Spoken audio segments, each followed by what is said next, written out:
Hello, bonjour! There's a new Pokemon game on the eShop and store shelves called Pokemon Legends ZA. It's available on the Nintendo Switch or as a Nintendo Switch 2 Edition game, which is the version I will be reviewing. This game is a direct sequel to Pokemon X and Y from the Nintendo 3DS. It's effectively the stand-in for the long-awaited, albeit cancelled, Pokemon Z.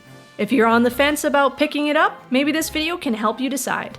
I'll be summarizing the fundamental gameplay elements and plot setup in my own words, spoiler-free, to give you an idea of what to expect going in. Well, I played through all of Pokemon Legends ZA from start to finish, and as a longtime fan of the franchise, here are my honest opinions.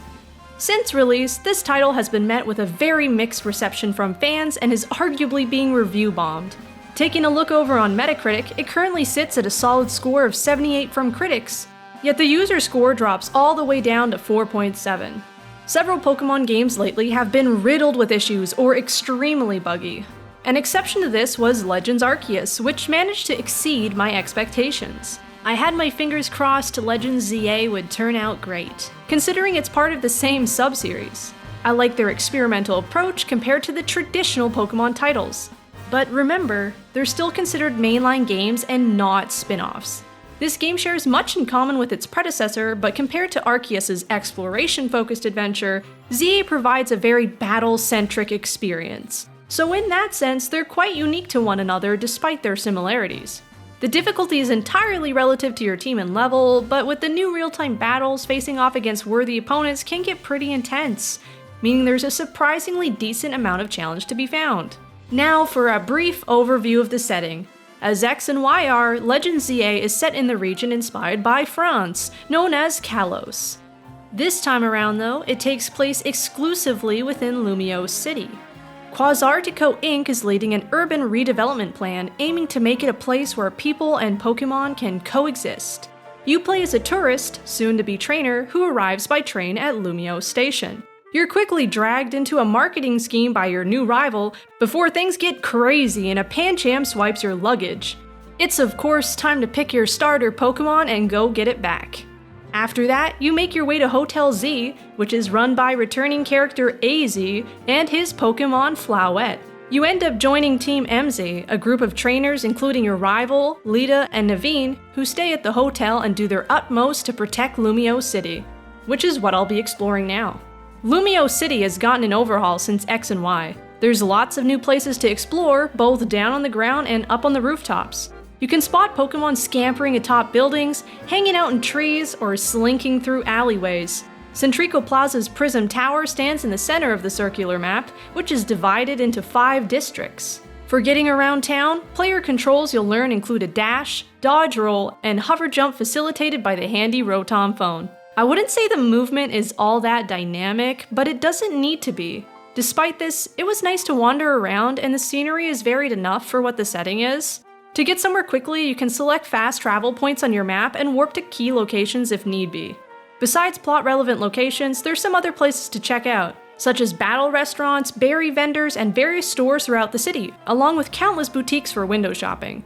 They've really raised the bar for player customization options, and there's such a large selection of clothing on offer that you're bound to find something that fits you. You're also sure to come across cafes.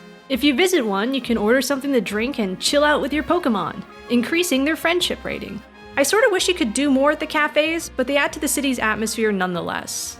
As for the citizens, there's dozens of NPCs in the city along with a ton of side missions, over 100 to be precise, which unlike the main missions are completely optional.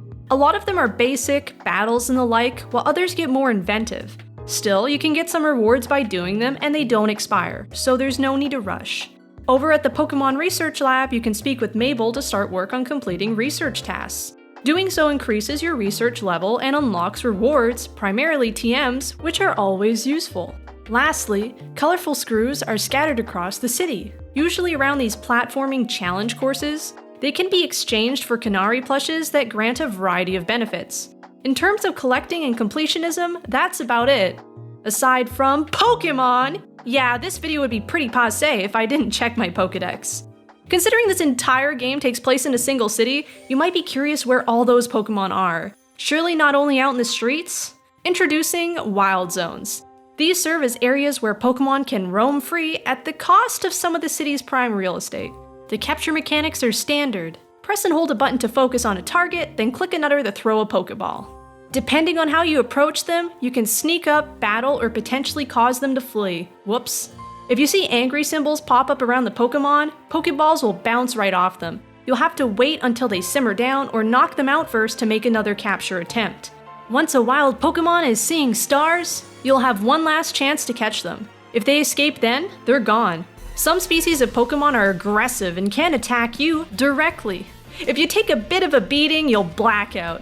Alpha Pokemon have returned from Legends Arceus 2.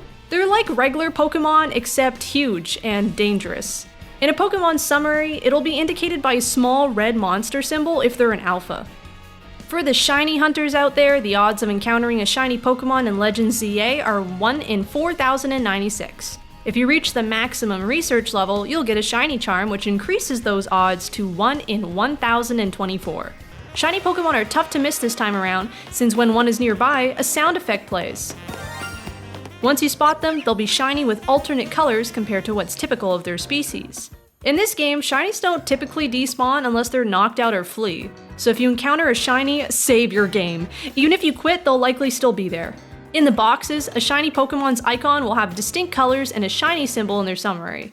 On to the next topic, Mega Pokemon.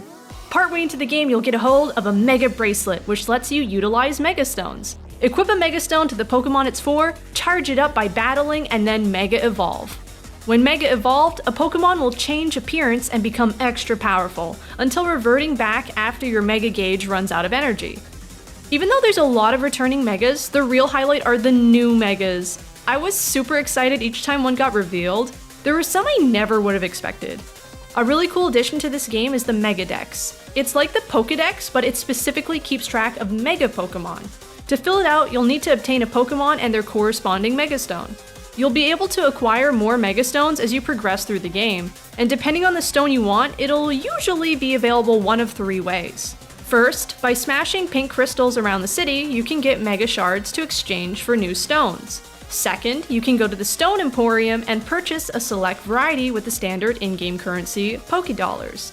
And third, you'll receive a Mega Stone each time a rogue Mega Pokemon is defeated. Hold on, I didn't get to that yet. Similar to the Frenzied Nobles in Legends Arceus, there's rogue Megas in Legends ZA. A phenomenon in Lumio City is causing wild Pokemon to Mega Evolve and go berserk. When that happens, they need to be defeated to snap out of their frenzy. As part of the main story missions, you'll have to track them down and duke it out in arenas. While you're locked into combat with one, you have to dodge their attacks and collect drop Mega Energy. After you have enough power, your own Pokemon can Mega Evolve and swiftly take them out. These encounters were definitely a highlight of the game for me. They all managed to be unique and keep me engaged. My only gripe here is that I wish there were more rogue Megas to take on. What about the regular battles, you ask? As I touched on earlier, this is the first Pokemon game where they aren't turn-based, but in real time instead. It basically works how battles do in the anime. You'll need to be quick to react instead of having a while to think over your next move. You can even run around mid-battle with your Pokemon, potentially dodging some enemy attacks. Because battles work so differently in this game, a lot of moves and status conditions have completely different effects. I can't cover all of them, but it's interesting to see a fresh take on the usual format. Some things have been simplified to align with this new direction. For instance, there's no abilities, although there's still held items. If desired, you can competitively train your Pokemon as well, changing their nature with mints, perfecting IVs with bottle caps, or maxing out EVs with power items. Overall, real-time battles were a smash hit for me and I had a ton of fun. Speaking of battles, it's time for me to give the rundown on the ZA Royale. This will have you advancing up the ranks in alphabetical format from Z to A. Similar to Wild Zones, there's Battle Zones. Unlike Wild Zones, which you can visit anytime, Battle Zones only appear at night. While in a Battle Zone, you'll encounter trainers looking for a fight. You're encouraged to sneak up on them and strike first for an advantage. Otherwise, you and your Pokemon will be caught off guard. Defeating trainers in a Battle Zone grants ticket points, which you'll need to get your hands on a Challenger's ticket, along with prize medals, which are effectively prize money. I should probably also mention that you can pick up bonus cards with temporary objectives that, when completed, grant some additional ticket points and prize medals. You'll be able to continue battling until daybreak, when the battle zone closes. Sooner or later, you'll be scheduled for a promotion match. and you're required to have a challenger's ticket to be eligible. After you're prepared, locate and defeat your opponent to rank up in the ZA Royale. Now that I've explained how it works, I want to say that the ZA Royale is a bit tedious in practice, especially after grinding out battle zones repeatedly. It's fun for the first while until it starts to feel like a chore. Jank breaks the immersion too, from attacks getting blocked by objects in the way to awkward camera zooms and Pokemon glitching out. The promotion match battles, which don't take place within battle zones, were fantastic though. As I said, this game is battle-centric, so having such standout showdowns is perfect. That covers most everything about the base game, and there's already been a paid DLC expansion announced too, titled Mega Dimension, releasing on December 10th, 2025. It adds a new plotline featuring the legendary Pokemon Hoopa and advertises 2 new Mega Evolutions, Raichu X and Raichu Y, as seen in promotional posters. That'll be a topic for another video. Anyways, let's wrap up this review. Pokemon Legends ZA isn't flawless by any means, but in my opinion, it doesn't deserve all the hate it's getting. There's a lot of things about it that could have used some work, I can't deny that. For instance, I think the ZA Royale itself could have been executed better. It gets repetitive, and there's not any countermeasures in place to prevent it. There's also various technical issues, which while annoying are not actively problematic. I could go on and on complaining about things, but I feel like that defeats the point of my review. Despite its shortcomings, Legends ZA manages to capture the spirit of the franchise in a way unlike most recent entries have. I'd go as far as to say this game reminded me of why I fell in love with Pokemon to begin with. The battles were a blast, and the new real-time format was pulled off surprisingly well. Mega Pokemon being back definitely benefits this title, considering it's the best gimmick this series has seen to date. The plot also deserves some credit considering how well it ties into X and Y, with plenty of callbacks for returning players. If you can look past its flaws, I would definitely recommend Pokemon Legends ZA to fans and newcomers alike. Be sure to share your opinion down in the comment section below. See you next time!